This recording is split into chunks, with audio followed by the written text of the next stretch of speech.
चलो पहले से तो बेहतर है। अभी और बेहतर होगा क्योंकि मोदी जी देंगे कृषि के उपकरणों और खाद पे सब्सिडी, साथ ही किसान सम्मान निधि में मिलने वाले 6,000 रूपए को बढ़ाकर 10,000 कर देंगे। सच में? हाँ, क्योंकि जहाँ भाजपा वहाँ विकास। शांति, स्थिरता और विकास, जम्मू कश्मीर को मोदी पर विश्वास।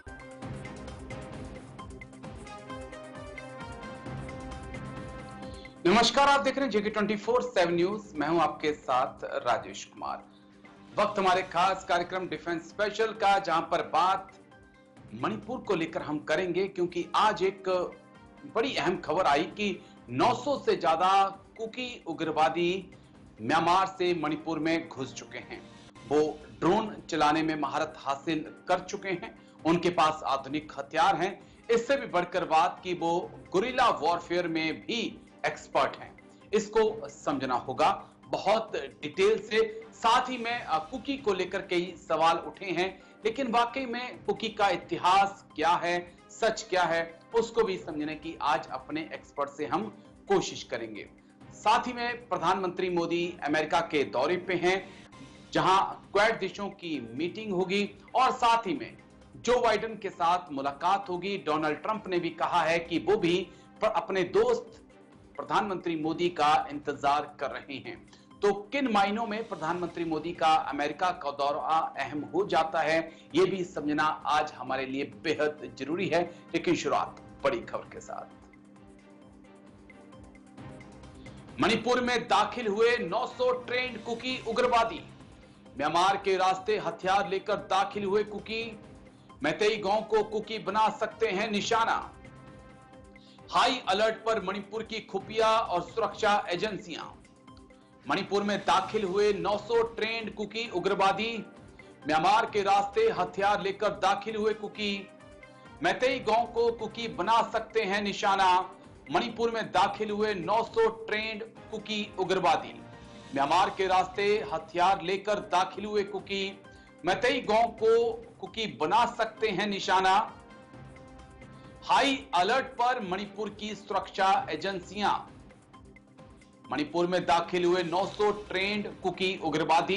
जल्दी से एक बार ग्राफिक्स प्ले कर दीजिए, उसके बाद अधिकारी का बयान आपको सुनाएंगे, उसके बाद चर्चा की हम शुरुआत करेंगे।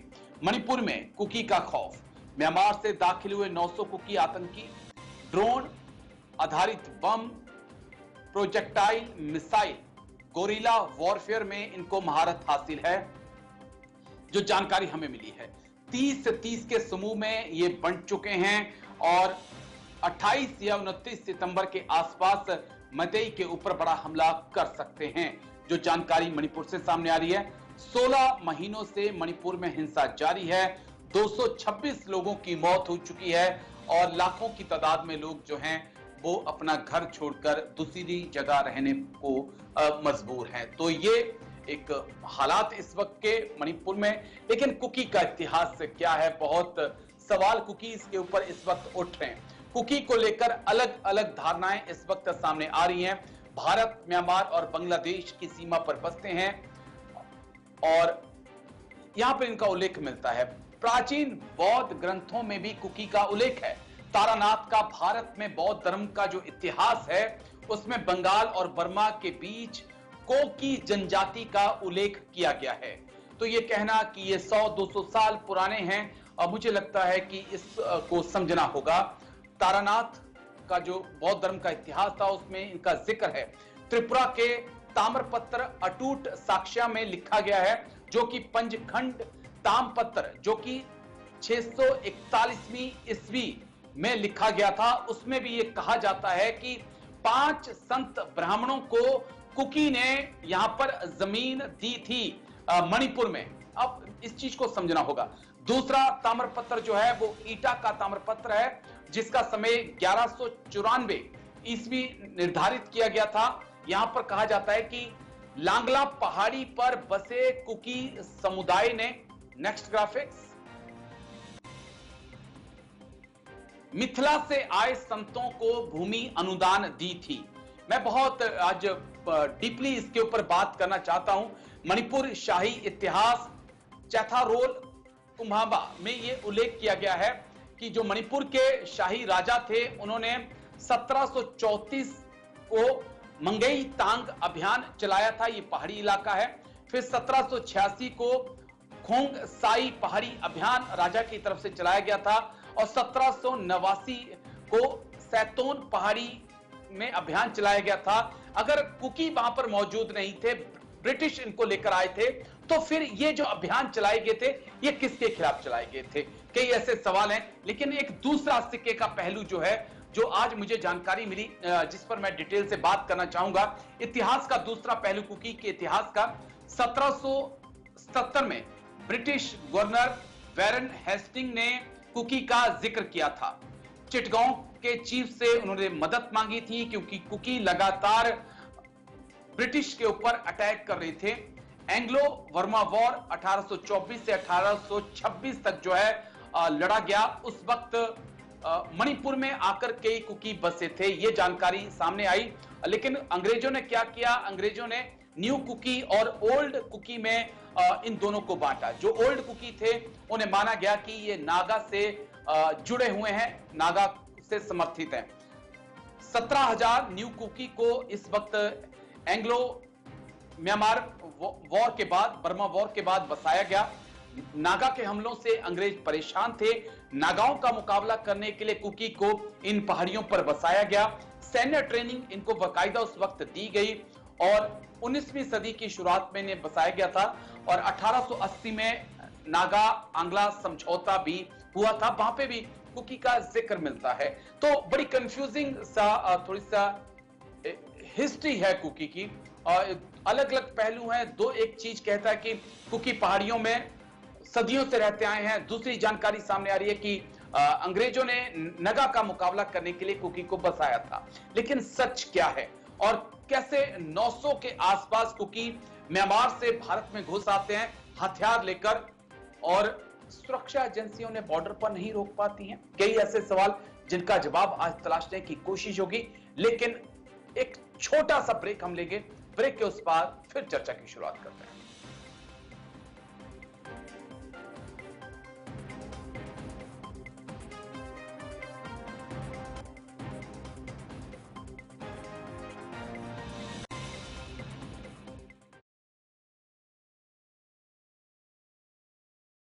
दरअसल आज खबर आई है कि 500 से 900 से ज्यादा कुकी जो है म्यांमार के रास्ते भारत में घुस आए हैं। इस मुद्दे को समझना आज बेहद जरूरी है। दो खास मेहमान चर्चा में हमारे साथ जुड़ चुके हैं। जाने माने डिफेंस एक्सपर्ट कर्नल जय सोडी सर हमारे साथ जुड़ चुके हैं। बहुत बहुत शुक्रिया सर। जय हिंद। सबसे पहले थैंक यू समय देने के लिए सर, शुक्रिया। डॉक्टर ब्रह्मदीप अलूने भी हमारे साथ जुड़ चुके हैं। बहुत बहुत शुक्रिया डॉक्टर ब्रह्मदीप अलूने। जय हिंद आपको भी। थैंक यू सर समय देने के लिए, शुक्रिया। कर्नल जय सोडी सर, चर्चा की शुरुआत में आपके साथ करना चाहूंगा बड़े अहम मुद्दे के साथ सर कि आज ये खबर बहुत सुर्खियों में है और सुरक्षा अधिकारियों ने खुद कबूल किया कि 900 से ज्यादा कुकी मिलिटेंट जो हैं वो मणिपुर में घुस आए हैं, म्यांमार के रास्ते आए हैं, हाईली ट्रेंड हैं, ड्रोन चला सकते हैं, गुरिल्ला वॉरफेयर में महारत उनको हासिल है। मैं तमाम पहलुओं पर आऊंगा, लेकिन क्या 16 महीने बाद भी भारत म्यांमार सीमा इतनी खुली है कि कोई भी भारत की सीमा में घुस आए? एक नहीं, दो नहीं, 900 म्यांमार से लोग आ जाएं हथियार लेकर? क्या वाकई में 16 महीने बाद भी बॉर्डर उतना ही खुला है जितना 16 महीने पहले था? राजेश जी, ये मेरा सौभाग्य कि मैं आपके चैनल पे और विख्यात को पैनलिस्ट के साथ हूं। पिछले साल दिसंबर के आखिरी हफ्ते में मैं कुछ दिन के लिए मणिपुर गया था और मैंने खुद मणिपुर का इलाका देखा, मणिपुर के लोगों से मैंने बातचीत की। मणिपुर जो है वो एक भारत का बॉर्डर स्टेट है जिसमें घने जंगल हैं और क्योंकि वहां पे अभी बॉर्डर फेंसिंग का काम शुरू ही हुआ है, जैसे हमारे गृह मंत्री अमित शाह जी ने कुछ दिन पहले प्रेस कॉन्फ्रेंस में बताया, लेकिन अभी जो भारत के नॉर्थ ईस्टर्न स्टेट्स हैं उनके इंटरनेशनल बॉर्डर पे पूरी फेंसिंग नहीं है जैसे हमारे इंटरनेशनल बॉर्डर पे है जो कि पाकिस्तान के साथ है वेस्टर्न इलाके में। तो क्योंकि ये जो बॉर्डर हमारा नॉर्थ ईस्टर्न बाउंड्री पे खुला हुआ है और वहां घने जंगल हैं, तो ये ह्यूमनली पॉसिबल ही नहीं है कि वहां पे चप्पे चप्पे पे हमारे सुरक्षा बल उसकी निगरानी करें, क्योंकि वो टेरेन ऐसा है, उसकी टोपोग्राफी ऐसी। लेकिन ये जो खबर आना कि 900 के करीब कुकी मिलिटेंट्स घुस चुके हैं, ये वाकई में बहुत ही गंभीर बात है। गंभीर बात इसलिए है क्योंकि जहां हम आज तक आपके चैनल पे मैं कई बारी आया और मैं टू फ्रंट वॉर का जिक्र करता रहा, आज की इस रिपोर्ट ने मेरे को यह कहने पे मजबूर कर दिया है कि टू फ्रंट वॉर नहीं, हमें अब 3.5 फ्रंट वॉर के लिए तैयार होना होगा। पाकिस्तान चीन तो हमारे कट्टर दुश्मन है ही हैं। जी 5 अगस्त इसी साल तक हम टू फ्रंट वॉर की बात करते थे, लेकिन जब 5 अगस्त को शेख हसीना को सत्ता छोड़ के बांग्लादेश से भागना पड़ा और जो बांग्लादेश का जो होस्टाइल एनवायरनमेंट या एटीट्यूड है भारत की तरफ, दिन प्रतिदिन बांग्लादेश भारत के खिलाफ होता जा रहा है, पाकिस्तान के साथ और समीप होता जा रहा है। हमारे जम्मू कश्मीर में आतंकवाद खत्म होने का नाम नहीं ले रहा। 36 साल हो चुके हैं जब से आतंकवाद शुरू हुआ। अब ये 900 कुकी मिलिटेंट्स की भी एंट्री करना, ये बहुत गंभीर बात है। और मेरे को उम्मीद है कि भारत सरकार इस पे कुछ सोच विचार करेगी, कुछ फॉरेन एक्शन लेगी। हमें एक और चीज याद रखनी होगी कि 16 महीने के करीब हो चुका है जब से ये मणिपुर का जी ये विवाद शुरू हुआ, और अब तक हम मणिपुर के विवाद को रिजॉल्व नहीं कर पाए। तो हमें वक्त आ चुका है, हमें अंदर इंट्रोस्पेक्ट करना चाहिए कि हम किस तरफ बढ़ रहे हैं। मणिपुर में शांति, जम्मू कश्मीर में शांति, बांग्लादेश हमारे खिलाफ हो रखा है, पाकिस्तान चीन तो वैसे ही हमारे कट्टर दुश्मन थे। मैं एक आखिरी टिप्पणी करना चाहूंगा। आज के तारीख में भारत इतने गंभीर लोकेशन में है क्योंकि जो हमारे 8 नेबरिंग मुल्क हैं उसमें से 7 हमारे खिलाफ हो चुके हैं, या पाकिस्तान चीन के साथ उनकी कट्टर दोस्ती हो चुकी है, लेकिन वो भारत के साथ नहीं है। बचा एक छोटा मुल्क भूटान।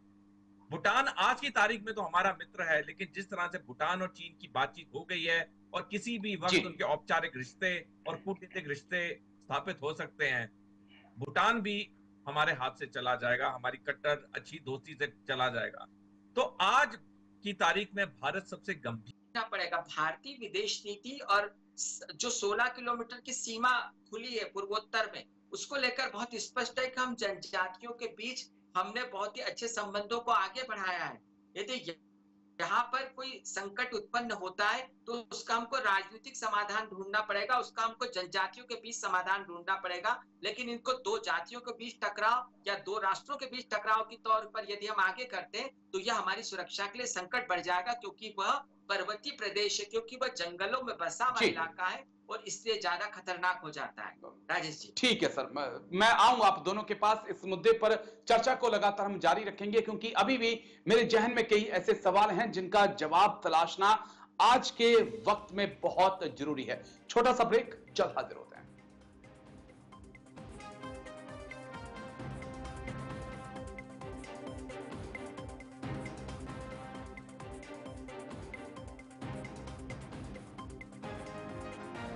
ब्रेक के बाद आपका स्वागत है। बड़े अहम मुद्दे पे चर्चा लगातार जारी है। मणिपुर में म्यांमार से 900 के आसपास कुकी जो हैं हथियार लेकर घुस चुके हैं, जो म्यांमार के नागरिक हैं। इसी मुद्दे को समझने की हम कोशिश करें। अधिकारी का एक बयान आपको सुनाते हैं, उसके बाद जो है फिर कर्नल सोडी सर के पास हम चलेंगे।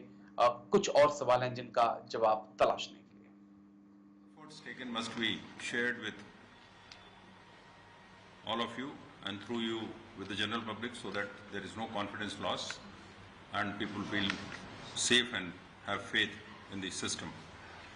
For this, a meeting was taken by me on 18th of September in Chief Secretary's Conference Hall, and that was the SOG meeting, that is called Strategic Operations Group meeting.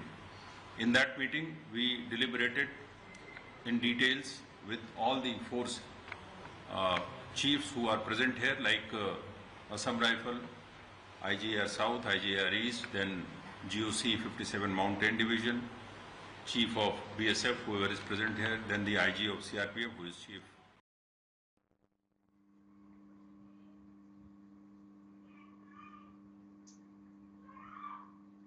चलिए सीधा colonel सोडी sir के पास हम चलेंगे। Colonel सोडी sir, मैं आपके पास आ रहा हूं।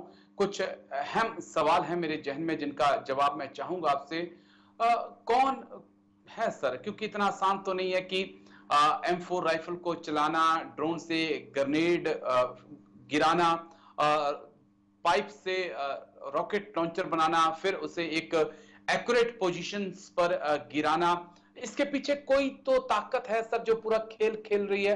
क्या हम उस ताकत तक नहीं पहुंच पाए हैं?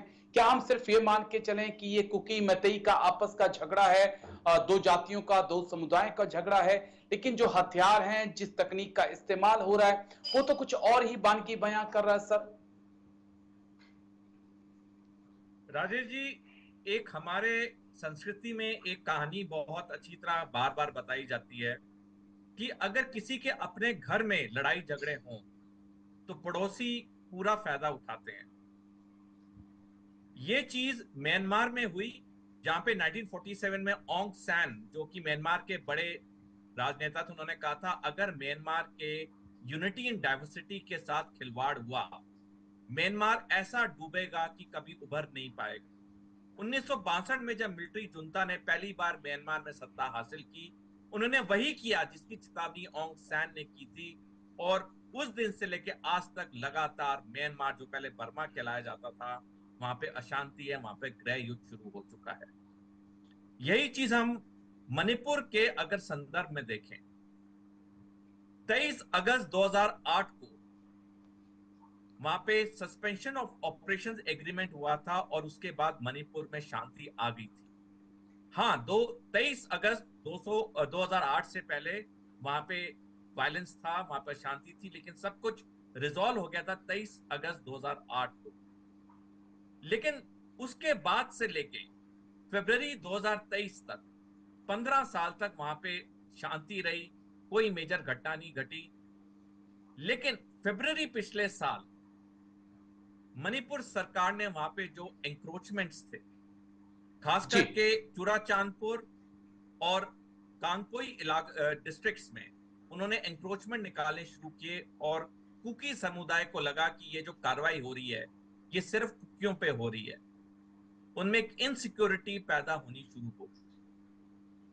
उसके बाद मार्च के महीने में वहां पे कुछ चर्च कुछ लोगों ने जलाए और मणिपुर में फिर से अशांति आनी शुरू होगी आस्ता आस्ता। लेकिन जब पिछले साल 3 मई को मणिपुर हाई कोर्ट ने वो जजमेंट दी जिसमें कहा कि मेती कम्युनिटी को भी शेड्यूल कास्ट में, शेड्यूल ट्राइब्स में शामिल किया जाए, शेड्यूल ट्राइब्स में, सॉरी, उसके बाद जो वहां पे हिंसा भड़की, आज 16 महीने हो चुके हैं, वहां पे शांति नहीं है। इसी साल 15 अप्रैल को मिंट पब्लिकेशन में एक खबर छपी है जिसमें लिखा है कि असम राइफल, जो कि होम मिनिस्ट्री की एक पैरामिलिट्री फोर्स है जिसमें अधिकतर भारतीय सेना के सैनिक पोस्ट होते हैं, उन्होंने एक रिपोर्ट सौंपी असम राइफल ने, जिसमें उन्होंने कहा कि मणिपुर की जो सरकार है वो जिम्मेवार है वहां पे जो ये हिंसा हुई। आई थिंक पहली बार गवर्नमेंट के किसी संगठन ने किसी सरकार को ऐसे शब्दों में रिस्पॉन्सिबल कराया है। तो अगर हम इन सारी बिंदुओं को मिलाएं, वहां पे सबसे बड़ी जो कमी है वो है ट्रस्ट डेफिसिट। और जैसे मैंने आपको पहले बताया, जब मैं पिछले साल दिसंबर के महीने में मणिपुर गया, वहां पे कुकी और मेती समुदाय में क्लियर बांट है। जिन इलाकों में मेती रहते हैं वहां कुकी नहीं आ सकते, जिन इलाकों में कुकी रहते हैं वो मेती नहीं आ सकते। वहां पे जगह जगह पोस्टर लगे, Meitei go back, Kuki go back, और ये सब मैंने अपने आंखों से देखा, लोगों से वहां बातचीत। तो जब तक हम खुद इस ट्रस्ट डेफिसिट को खत्म नहीं करते, हम लोगों में शांति नहीं लाते। मैं एक मिनट चाहूंगा, जो हमारे दुश्मन मुल्क हैं वो इसका फायदा उठाएंगे, जैसे चीन ने म्यांमार में उठाया, अब चीन यहां उठा रहा है, आईएसआई उठा रही है। इनको जो हथियार मिल रहे हैं, जो M4 असॉल्ट राइफल्स मिल रही हैं, जो उनको लेटेस्ट कम्युनिकेशन सेट्स मिल रहे हैं, ये उसका नतीजा है क्योंकि हम अपने लोगों को इकट्ठा नहीं रख पाए और पाकिस्तान चीन को मौका मिल गया। जैसे बांग्लादेश में शेख हसीना ने 15 साल वहां पे जो डिक्टेटरशिप की तरह रूल किया, चीन पाकिस्तान को मौका मिला, उन्होंने वहां अशांति बना दी। तो मैं एक आखिरी ठीक स्टेटमेंट है। देना चाहूंगा, बहुत जरूरी हो जाता है मणिपुर सिचुएशन को रिजॉल्व करना। अगर हम अपने लोगों को इकट्ठा रखेंगे, उनमें शांति बना के रखेंगे, किसी पड़ोसी मुल्क की हिम्मत नहीं है कि वहां पे कुछ भी कर जाए।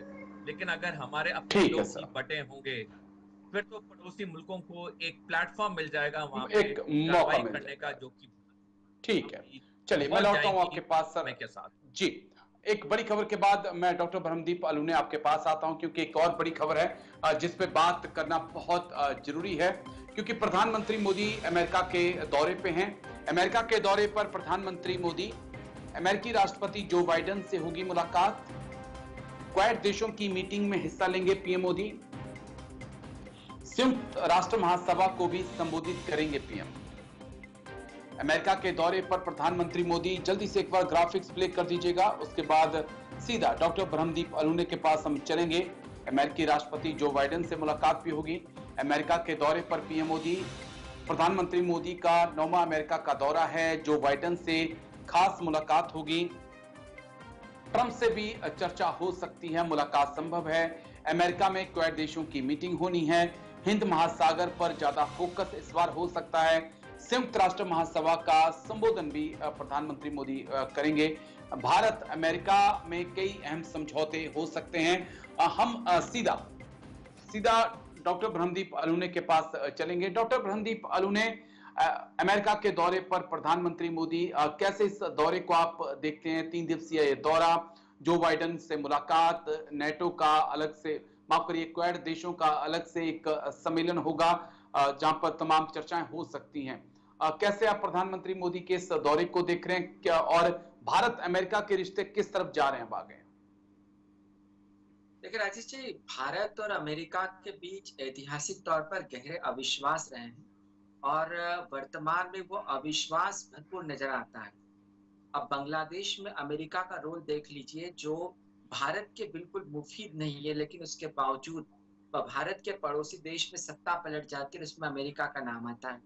दूसरी बात यह भी है कि क्वाड को लेकर बैठक तो हो रही है, लेकिन भारत की भूमिका को लेकर अमेरिका नाराज है, क्योंकि भारत ने अभी तक चीन की खुली आलोचना से परहेज किया है और यह अमेरिका को पसंद नहीं आया। तो भारत और अमेरिका के संबंधों को में कैसे विश्वास लाया जाए और कैसे, कितना ये जरूरी है, यह इसको समझना कूटनीतिक तौर पर इसलिए भी जरूरी हो जाता है, क्योंकि पिछले दिनों जो संकेत मिले, प्रधानमंत्री मोदी जो है वो पुतिन से मिले, जिसके अमेरिका में गहरी आलोचना हुई, लेकिन उसके बाद एक सरप्राइज दौरा होता है प्रधानमंत्री मोदी का यूक्रेन का। तो अमेरिका और भारत के संबंध जो है बहुत जरूरी है। उन पर विश्वास बढ़ना चाहिए दोनों देशों का एक दूसरे पर, क्योंकि रूस पर आप ज्यादा भरोसा नहीं कर सकते, क्योंकि रूस जो है, रूस में चाइना का बहुत गहरा व्यापार हो गया है। रूस और चाइना के बहुत मजबूत संबंध हो गए हैं। पाकिस्तान में इतनी अस्थिरता है, बांग्लादेश में अस्थिरता है, तो दक्षिण एशिया में यदि अस्थिरता फैलती है तो उसको रूस नहीं संभाल सकता।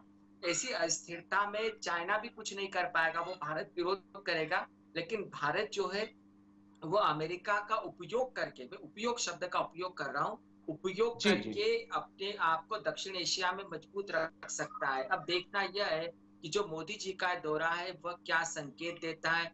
क्वाड में अमेरिका भारत की कैसी भूमिका चाहता है, क्या भारत खुलकर चाइना की आलोचना करता है, क्या जो यूक्रेन को लेकर भारत का क्या रुख होता है, जिससे संभवतः जो अमेरिका है वो संतुष्ट नहीं है। लेकिन हाँ, इन सब के बीच एक अच्छी बात यह है कि इजराइल को लेकर भारत ने जो वोटिंग से अपने आप को बाहर रखा, और इजराइल जो है, इजराइल और अमेरिका के हम संबंध अच्छे से जानते हैं, तो यह इजराइल वाला जो मसला है जिस पर भारत अभी तक इजराइल के पक्ष में खड़ा नजर आ रहा है, और मुझे लगता है कि यह एक सकारात्मक संकेत है, खासकर अमेरिकी संबंधों के लिए। तो बहुत ही देखने वाली बात होगी कि क्या इसके निर्णय निकलते हैं। लेकिन ये जो दौरा है ये बहुत दुर्गामी काफी महत्वपूर्ण, जी जी जी, काफी महत्वपूर्ण ये दौरा है। एक छोटे से ब्रेक ले रुकूंगा, उसके बाद कर्नल सोडी सर मैं आपके पास आऊंगा कुछ और सवालों के साथ। छोटा सा ब्रेक, जल्द हाजिर होते हैं।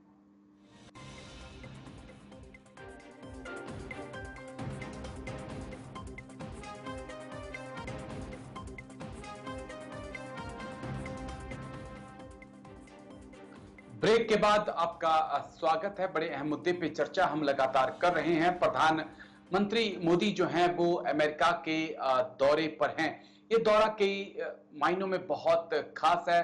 कर्नल सोडी सर, मैं आपके पास आ रहा हूं। प्रधानमंत्री मोदी का अमेरिका का दौरा, जो बाइडेन से मुलाकात, क्वाड देशों की मीटिंग, लेकिन उससे पहले दो घटनाक्रम जिस पर मैं अपनी बात रखूंगा, उसके बाद मैं आपसे जवाब जरूर चाहूंगा। जिस प्रकार से हमने देखा कि पीएलए के चीफ ने पहले रूस का दौरा किया, रूस के बाद वो पाकिस्तान पहुंचे, पाकिस्तान के प्रधानमंत्री शहबाज शरीफ से और जनरल मुनीर से उनकी मुलाकात हुई।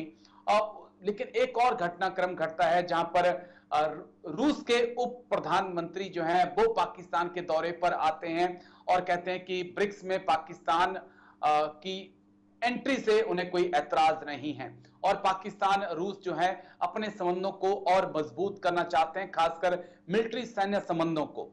इस बीच भारत और अमेरिका के संबंध दूसरी तरफ एक अलग से ही ग्रुप अब बनता नजर आ रहा है, जिसमें मैं चीन, पाकिस्तान और रूस को देख पा रहा हूं। कैसे आप देखते हैं सर, क्या कुछ आगे घटने वाला है? राजेश जी, प्रोफेसर ब्रह्मदीप जी ने बहुत अच्छा विश्लेषण किया कि भारत और अमेरिका के बीच में जो रिश्ते हैं वो अविश्वास के ज्यादा हैं और मैं इनकी बात से पूरी तरह सहमत हूं। अमेरिका खुद कंफ्यूज राष्ट्र है कि क्या वो भारत के साथ पूरी तरह होना चाहता है या नहीं। अमेरिका का सबसे बड़ा डर ये है कि यदि वो भारत को पूरी तरह समर्थन करता है, जैसे उसने 1970 और 80 और 90 के दशक में चीन को किया और जिसकी वजह से आज चीन इतने बड़े तौर पे आर्थिक और सैनिक तरीके से ताकत हो चुका है और अमेरिका को भी वो एक बहुत दिक्कत दे रहा है। ये चीज दोबारा अमेरिका भारत को नहीं देखना चाहता कि वो भी चीन की तरह ताकतवर हो जाए। दूसरी तरफ जो चीन का बढ़ता विस्तारवाद है उससे भी अमेरिका बहुत जूझ रहा है, उससे भी बहुत उसे तकलीफ है। उसे पता कि उसे भारत की जरूरत है चीन को काउंटर करने की, लेकिन जैसे मैंने पहले बताया वो भारत को पूरी तरह से मदद नहीं कर रहा क्योंकि उसमें ये डर है कि भारत भी चीन की तरह एक बड़ा राष्ट्र ना बन जाए। अब जब 21 दिसंबर 2011 को अमेरिका के राष्ट्रपति बैरक ओबामा ने पिवट टू एशिया पॉलिसी का ऐलान किया, जिसके तहत अधिकतर जो अमेरिकी ट्रुप्स थे मिडिल ईस्ट में उन्हें वहां से मूव करके इंडो पैसिफिक में ले जाया गया जी। उस वक्त से लगातार अमेरिका और भारत की नजदीकियां तो बढ़ती गई, लेकिन जैसे मैंने पहले बताया एक अविश्वास भी फीलिंग दोनों देशों में अब तक है। लेकिन जैसे जैसे ये नजदीकियां बढ़ती गई रूस और पाकिस्तान की नजदीकियां भी बहुत बढ़ती गई और साथ में चीन को भी जोड़ लो तो ये जो आपने सही बताया कि जो पाकिस्तान, रूस और चीन के जो रिश्ते गहरे हो रहे हैं ये भारत के लिए बहुत बड़े खतरे की घंटी इसलिए कि कल अगर हम पे युद्ध होता है, जो कि सारे टाइमलाइंस बता रहे हैं 2035 में युद्ध होगा, टू फ्रंट वॉर, अमेरिका हमारी मदद नहीं करे। पिछले एक दशक में अमेरिका ने किसी अपने साथी की मदद नहीं की है, सैनिक नहीं भेजे हैं, पैसा दिया है, हथियार दिया है, क्योंकि वो बाद में उसको किसी तरह से दूसरी तरह से वसूल करता है। तो आज भारत ना अमेरिका के साथ पूरी तरह है, ना हम रूस के साथ पूरी तरह हैं। आज हम खुद एक कॉम्प्लिकेटेड और कॉम्प्लेक्स सिचुएशन में हैं, जहां हमारी जो दो सुपर पावर्स हैं, जो तीन सुपर पावर्स हैं, चीन, रूस और अमेरिका, हम ये नहीं कह सकते कि किसी एक सुपर पावर के साथ हमारे अटूट रिश्ते हैं और ये हमारे लिए दिक्कत पैदा करेगा आने वाले समय में। मैं एक आखिरी टिप्पणी करना चाहूंगा।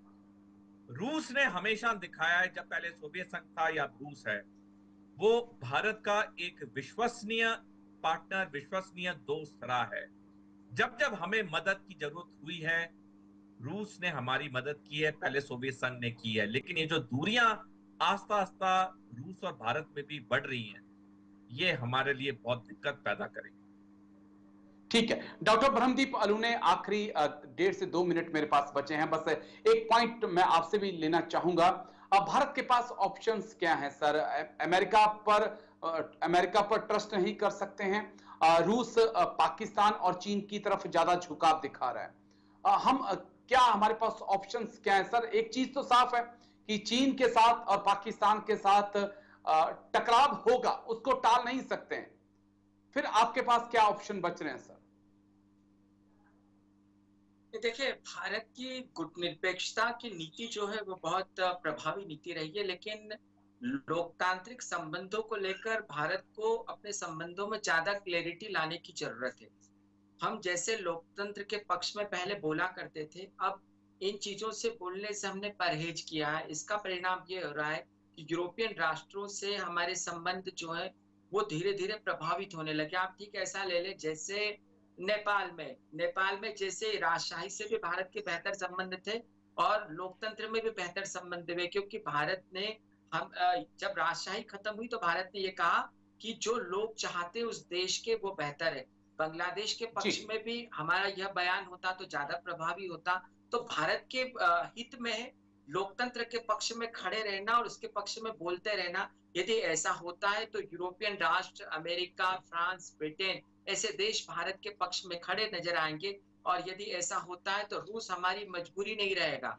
और रूस जो है वो हमारे लिए जरूर है, लेकिन रूस के लिए हम भी जरूरी है, क्योंकि बहुत सारे हथियार खरीदते हैं। तो भारत को ज्यादा इस मामले में सजगता से काम करने की जरूरत है, सतर्क रहने की जरूरत है। लेकिन साथ ही साथ वहां उन देशों में जहां पर सैन्य सरकारें हैं, उन सैन्य सरकारों के विपक्ष में यदि खड़े रहना भी पड़े तो हमको उनके विपक्ष में बोलने से परहेज नहीं करना चाहिए। राजेश जी। ठीक है सर, चलिए बहुत बहुत शुक्रिया आप दोनों खास मेहमानों का।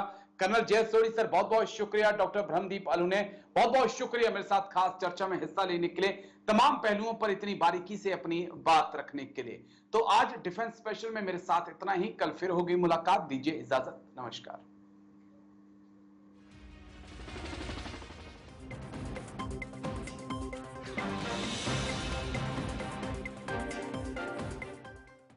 श्रीनगर हमारे जम्मू में इतने टूरिस्ट कब आएंगे?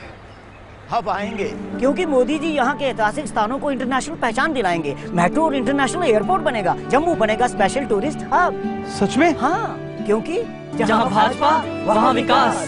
शांति, स्थिरता और विकास, जम्मू कश्मीर को मोदी पर विश्वास।